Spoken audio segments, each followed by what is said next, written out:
Today, I want to talk to you about increasing your lung capacity through upper body, particularly chest and thoracic mobility work. So, most people know the feeling of their lungs expanding. You breathe in and you kind of feel this like everything feels like it's inflating and getting bigger inside of you. One thing that's really important to note, however, is your lungs don't actually do any work in terms of the inflation. So your lungs aren't muscles.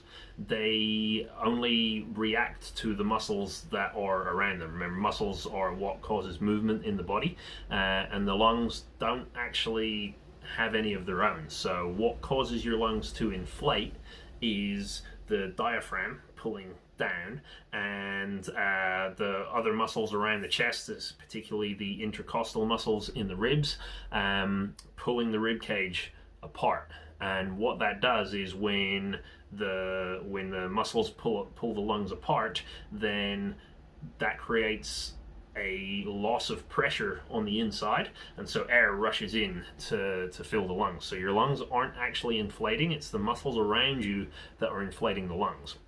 With that in mind, if we want to be able to improve our lung capacity, it is worth looking at mobility in the thoracic spine particularly, but just generally all around the trunk. Also, we can do work on the diaphragm, but I will get to that in another video. So for thoracic mobility, couple of things that we can do. Probably the easiest to get started with is some of the sort of yoga cat pose positions. So on all fours, you're just going to sort of round your back, extend your back. And the thinking is, if you wanted to improve your breathing doing this, you should probably be training breathing at the same time. So the way that our lungs normally like to work is when we go into spine flexion, so that is rounding our back or lifting my back up to the roof in this case, I want to be exhaling. So I want to be breathing out as my back is rounding, and I want to be breathing in as I am inhaling. And if you do that, actually, the thinking about breathing is going to force those muscles to work just a little bit harder. So you might see an increase in range just by breathing, but what you're hoping is that then you're training those muscles to be able to move further when they need to, in order for your lungs to be able to take in more air.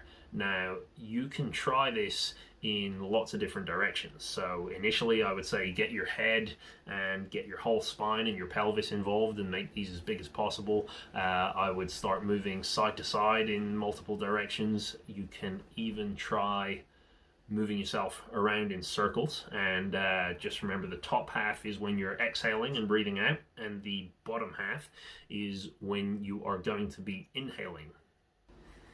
If we want to make this harder, we can also look at it without our hands on the floor. So if we continue kneeling, this can also be done standing as well, but I'm saying kneeling for now just because that helps to isolate the thoracic spine, which is the bit that we really want to be doing the work here. You can start to see, can you force the spine to move independent of everything else around it? So initially, maybe you might be moving your shoulders forwards and backwards. After a while, you want it so that it's just the chest moving in, and again, as your chest and your spine pushes backwards, you're exhaling, and as it pushes forwards, you're going to be inhaling. Again, with these, you can play with changing the direction, so lateral tilting side to side and rotations can be a really good option to explore too. And bear in mind, these don't have to be very specific. You can just play with it. You can start playing around with just finding as many different positions as you want, or you can choose one specific motion as I'm doing here and repeat it for a number of reps to see what happens. Next up, if you want to make this more advanced, you can also just start to work just the back.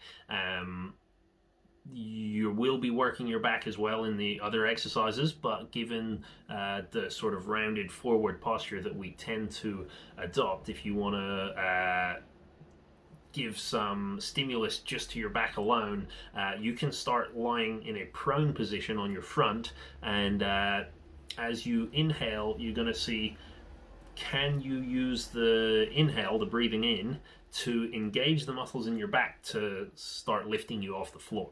And if the muscles in your back are actually working, this is going to feel pretty effortless. It's going to feel like actually you're just lifting up without having to force anything, because those are the muscles that should be working anyway.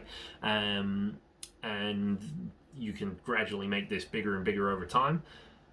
And again, this can then translate to on your knees, and you can start seeing, can you just get the spine moving into extension only? Again, inhaling as you're going back. What can help with this is if you rotate your arms, so rotate palms towards the ceiling at the same time, or if you wanted to eventually progress this into kind of back bending and things like that, you could even try it with your arms up above your ears.